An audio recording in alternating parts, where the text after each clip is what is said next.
आजच्या अर्थसंकल्पातील सर्वात लक्षवेधी घोषणा कुठली असा प्रश्न विचारला तर त्याचं उत्तर असेल कर्जमाफीची घोषणा। मुख्यमंत्री आणि अर्थमंत्री देवेंद्र फडणवीस यांनी अर्थसंकल्पामध्ये 2 लाख रुपयांपर्यंतचं कृषी कर्ज माफ करण्याची घोषणा करत सर्वांनाच आश्चर्याचा धक्का दिला। मात्र या कर्जमाफीची रक्कम फारच त्रोटक असल्याची टीका शेतकरी नेत्यांनी केली आहे। शिवाय ही कर्जमाफी कधी मिळणार आणि त्यासाठी नेमके काय निकष असणार याची उत्सुकता सर्वांनाच लागली आहे। कर्जमाफीची ही घोषणा आणि त्याबद्दलच्या सर्व प्रश्नांचा आढावा घेणारा हा स्पेशल रिपोर्ट। 30 सप्टेंबर 2025 रोजी पीक कर्ज थकीत असणाऱ्या पात्र शेतकऱ्यांना 2 लाख रुपयापर्यंत कर्जमाफी देणारी पुण्यश्लोक अहिल्यादेवी होळकर शेतकरी कर्जमाफी योजना मी आज जाहीर करत आहे।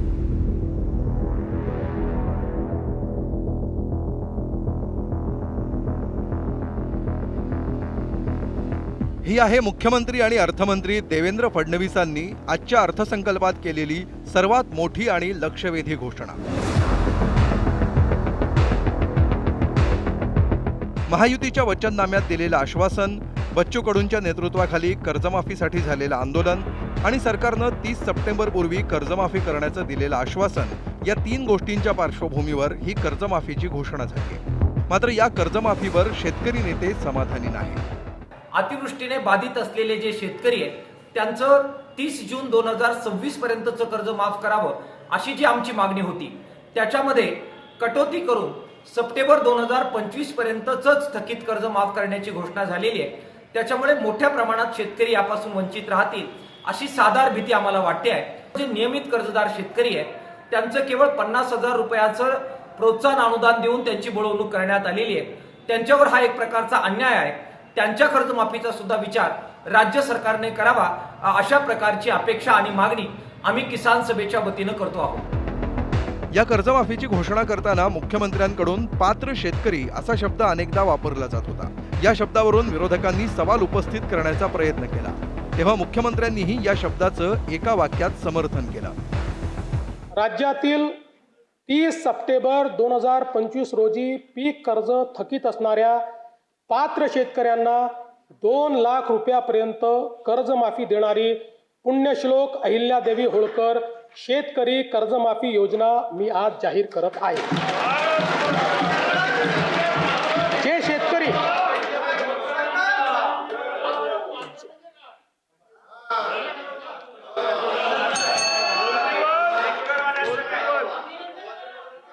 तुम्ही पण जाहीर केले तर पात्रच म्हटलं होतं, पात्रच म्हणावं लागतं, अपात्रांना देता येत नाही। महायुतीनं त्यांच्या जाहीरनाम्यात सरसकट कर्जमाफीचं आश्वासन दिल्याची आठवण शेतकरी नेत्यांनी करून दिली आहे। राज्य सरकारनं आज कर्जमाफीची घोषणा केली, परंतु या घोषणेनं आम्ही समाधानी नाहीये। मुळामध्ये विधानसभा होऊन 1.5 वर्ष झाले, 1.5 वर्षानंतर कर्जमाफीची घोषणा होते। ती शेतकरी आंदोलनाच्या रेट्यामुळे ही कर्जमाफीची घोषणा सरकारला करावी लागली आणि 2 लाखापर्यंतचीच कर्जमाफी आम्ही करू असा निर्णय मुख्यमंत्र्यांनी आज विधानसभेच्या सभागृहामध्ये जाहीर केला। आमचं म्हणणं आहे की किमान 5 लाखापर्यंतच्या शेतकऱ्यांचं कर्ज माफ व्हायला पाहिजे आणि कुठलेही जाचक अटी आणि निकष त्यात नको, सरसकट कर्जमुक्ती झाली पाहिजे अशी आम्हा सगळ्या शेतकऱ्यांची मागणी आहे। तर 2 लाखांपर्यंतची कर्जमाफी म्हणजे नेमकं काय हे सांगताना राजू शेट्टींनी सरकारवर टीका केली आहे। जी कर्जमाफी जाहीर केलेली आहे ती तकलाद आहे, महाराष्ट्रातल्या शेतकऱ्यांचा विश्वासघात करणारी आहे। कारण या संदर्भामध्ये ऑक्टोबर महिन्यामध्ये आम्ही जेव्हा आंदोलन केलेलं होतं त्यावेळी सह्याद्री अतिथीगृहामध्ये झालेल्या बैठकीमध्ये सुद्धा मुख्यमंत्र्यांनी 7-12 कोडा करणार असल्याचा पुनरुच्चार केलेला होता। अर्थात आजच्या अर्थसंकल्पात कर्जमाफीची घोषणा झाली असली तरी त्यासाठी काही निकष असणार हे मुख्यमंत्र्यांनी स्पष्ट केलंय। हे निकष ठरवण्यासाठी समिती नेमण्यात आली आहे। कर्जमाफी तसेच प्रोत्साहनपर लाभ देण्याबरोबरच राज्यातील बँकिंग यंत्रणा सक्षम असावी यासाठी समितीच्या शिफारसीतील निकषानुसार निर्णय घेण्यात येईल। शेतकरी वारंवार कर्जबाजारी न होता त्याला कायमस्वरूपी कर्जमुक्त करण्याचा शासनाचा संकल्प असून याबाबत समितीच्या शिफारसी अनुसार दीर्घकालीन उपाययोजना करण्यात येत आहेत। जोपर्यंत ही समिती निकष जाहीर करत नाही तोपर्यंत शेतकऱ्यांच्या मनात अनेक प्रश्न अनुत्तरित असणार आहेत। यापूर्वी कर्जमाफी मिळालेल्या शेतकऱ्यांचा या योजनेत समावेश होणार का? 2 लाखांपेक्षा अधिक कर्ज असणाऱ्या शेतकऱ्यांना 2 लाखांवरील कर्ज अगोदर भरावं लागणार का? 2 लाखांपेक्षा जास्त कर्ज असणाऱ्या शेतकऱ्यांचं कर्ज उर्वरित रक्कम न भरताही 2 लाखांनी कमी होणार का? कर्जमाफीची प्रत्यक्ष प्रक्रिया कधी सुरू होणार? पात्र शेतकऱ्यांना येत्या मान्सूनमध्ये 7/12 कोरा होऊन नवं कर्ज घेता येणार का? या प्रश्नांच्या उत्तरासाठी एप्रिलपर्यंत थांबण्याचा सल्ला कृषी मंत्र्यांनी दिलाय. अहवाल साधारणतः पूर्ण अहवाल यायला आपल्याला साधारणतः एप्रिल महिन्याचा साधारणतः येईल. लवकरात लवकर आता आपल्याला साधारणतः आकडेवारी शेवटच्या टप्प्यामध्ये आहेत. सगळी आकडेवारी गोळा करायचं काम चालू आहे आणि राज्यामध्ये किती शेतकऱ्यांना पीक कर्जाची थकबाकी आहे, किती शेतकऱ्यांना तिथं मदत केली पाहिजे, ज्याने रेग्युलर शेतकरी किती आहेत, रेग्युलर शेतकऱ्यांना 50,000 रुपये दिले किती रक्कम लागेल, हा सगळा विचार करून हा निर्णय आपण सगळ्यांनी घेतलेला आहे. 2019 मध्ये उद्धव ठाकरे सरकारनं केलेल्या कर्जमाफीची आठवण करून देत ही कर्जमाफी तुटपुंजी असल्याची टीका काँग्रेसनं केली आहे.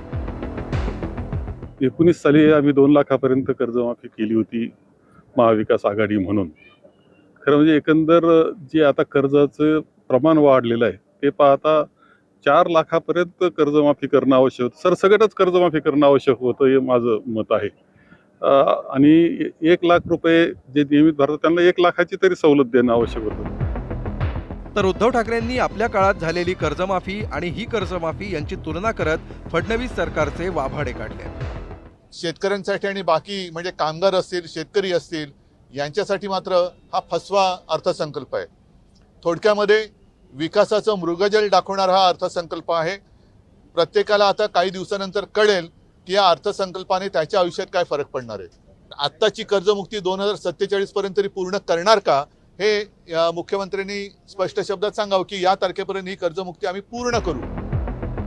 तर कर्जमाफीमुळे अजितदादांना न्याय मिळाल्याची भावना उपमुख्यमंत्री सुनेत्रा पवारांनी व्यक्त केली आहे. दादा जर असते तर आज 12वा अर्थसंकल्प त्यांनी सादर केला असता. हा अर्थसंकल्प आदरणीय दादांसाठी दादांना समर्पित केलेला आहे आणि आज खरोखरच कर्जमाफी मिळाल्यामुळे खरोखरच त्याला न्याय मिळाला असं मला वाटतं. राज्यभरातल्या शेतकऱ्यांनी या घोषणेवर संमिश्र प्रतिक्रिया दिल्या. ज्या शेतकऱ्यांना एप्रिल महिन्यात कर्ज काढलं ते 30 सप्टेंबरमध्ये थकीत होऊच शकत नाही. मग त्यांना या योजनेचा फायदाच नाही. याच्यात देवाभाऊनं शब्द पाळलाच नाही. हे तोंडाला पाण्यात पुसले गेले. आमचे जरासे असे आशा लावून होतो आम्ही समजा की सरसकट कर्जमाफी व्हावी आणि आता याच्याबद्दल काय निकष येतील सरकारचे हे आम्ही आता पाहण्याची असं म्हणजे वाट पाहून राहिलो आतुरतेनं. कर्जमाफी झाली ही आनंदाची गोष्ट आहे, परंतु जशी कर्जमाफी पाहिजे ती तशी कर्जमाफी नाही झाली ना. त्यामध्ये जसं शेतकऱ्याला जी सुविधा पाहिजे ती सुविधा मिळाली नाही ना. फक्त सरकार म्हणते कर्जमाफी झाली पण ते सरसकट कर्जमाफी पाहिजे. मुख्यमंत्र्यांनी यंदाच्या अर्थसंकल्पात कर्जमाफीची घोषणा करून सर्वांनाच आश्चर्याचा धक्का दिलाय. तोंडावर कुठल्याही निवडणुका नसताना सरकारनं आपला शब्द पाळत कर्जमाफीची घोषणा केली आहे. मात्र याचा प्रत्यक्ष लाभ शेतकऱ्यांना कधी मिळणार, कसा मिळणार आणि किती मिळणार याचीच आता उत्सुकता असणार आहे. ब्युरो रिपोर्ट, एबीपी माझा. एबीपी माझा, उघडा डोळे बघा नीट.